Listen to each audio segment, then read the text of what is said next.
চাচা সমস্যা কি? ভিডিও টিডিও আছে নাকি ভাইয়ের কাছে? টাকা পয়সা লেনদেনের কোনো কিছু আছে? সমস্যাটা কোথায়? আপনি এসে বললেন মাফ করে দিলাম। আজকের পর থেকে জামায়াতে ইসলামকে কোনো জায়গায় কোনোভাবে ছাড় দিয়ে ইলিয়াস হোসেন কথা বলবে না। আপনাদের সম্মান থাকলো কি না থাকলো যায়ও না আসেও না, কারণ এই জামায়াতে ইসলাম আর আওয়ামী লীগের মধ্যে কোনো পার্থক্য নাই। ওরা ভারতীয় চর, তোমরা পাকিস্তানি চর। আমরা পাকিস্তানের সাথে। সাংবাদিক ইলিয়াস ভাই, তুমি কার? জাতির মধ্যে প্রশ্ন, কারণ 5ই আগস্টের আগে সবাই ভাবতো তিনি বিএনপির পক্ষে কাজ করছেন। 5ই আগস্ট পরবর্তী সময় ওনাদের বিভিন্ন বক্তব্য বিএনপিকে থেকে ধারণা চলে গেছিল জামাতে। এমনকি একজন সাংবাদিক, নাম বললাম না, তিনি বলছিলেন আমেরিকাতে যখন দেখা হয়েছিল তখন নাকি তিনি বলছিলেন যে তিনি আসলে জামাতকে ক্ষমতায় আনতে চান। কিন্তু ভিডিওর প্রথম অংশের বক্তব্য শুনে আপনার কি মনে হয়েছে যে তিনি জামাতকে সাপোর্ট করছেন এই মুহূর্তে? তবে তার কণ্ঠে অনেকটা অভিমান ঝরেছে জামাতের উপর।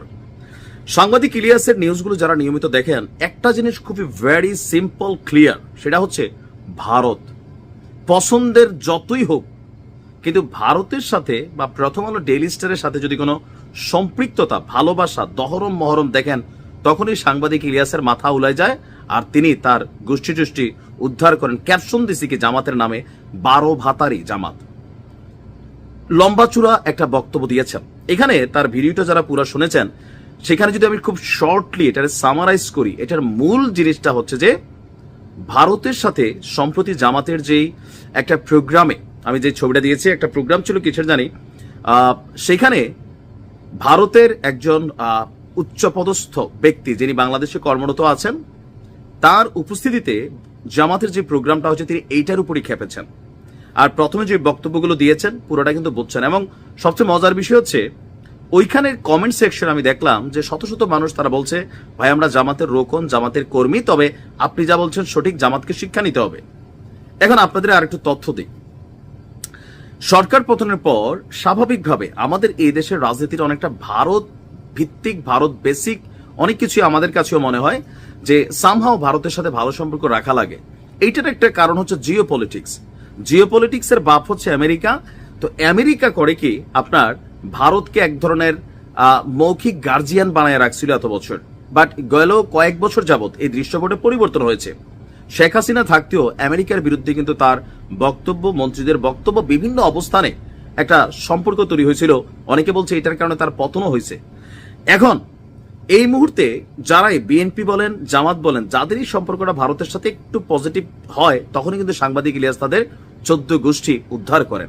আর এই প্রথমবারের মতন তিনি এতটা খোলামেলা ভাবে, মানে আরো যে শব্দ ব্যবহার করছেন, আপনারা নিশ্চয়ই শব্দগুলো শুনেছেন। তো টোটাল ক্ষোভটার মূল কারণটা হচ্ছে একটা প্রোগ্রাম, এবং কি ছাত্র শিবিরের একজন বুলেট নেতা, ওনার নামও আমি বললাম না, আপনারা নিশ্চয়ই ছবির মধ্যে ওনার ভিডিওটাতে দেখছেন। তো সেখানে তিনি দেখিয়েছেন যে পিছনে দাঁড়িয়ে তিনি কিভাবে চোখ বন্ধ করে ওই ভারতীয় ব্যক্তির বক্তব্য শুনছিলেন। এখন সাংবাদিক ইলিয়াস, কনক সারোয়ার, পিনাকিদা, তাদের একটা যৌথ অবস্থান আছে, সেটা হচ্ছে ভারত বিরোধী। পাকিস্তানের পক্ষে যান, তারা কিন্তু পাকিস্তানকে সাপোর্ট করে। সাংবাদিক ইলিয়াস বলে, ভাই পাকিস্তান যাও, পাকিস্তান শপিং করো, পাকিস্তানের মেয়েরা সুন্দর, ছেলেরা সুন্দর। তো এটা হচ্ছে একরকম। তো এগুলোর জন্য অনেকে মনে করে যে তারা পাকিস্তান পন্থী, ভারতের বিপরীতে তাদের অবস্থান, নানান ধরনের বক্তব্য যার যার অবস্থান থেকে আছে।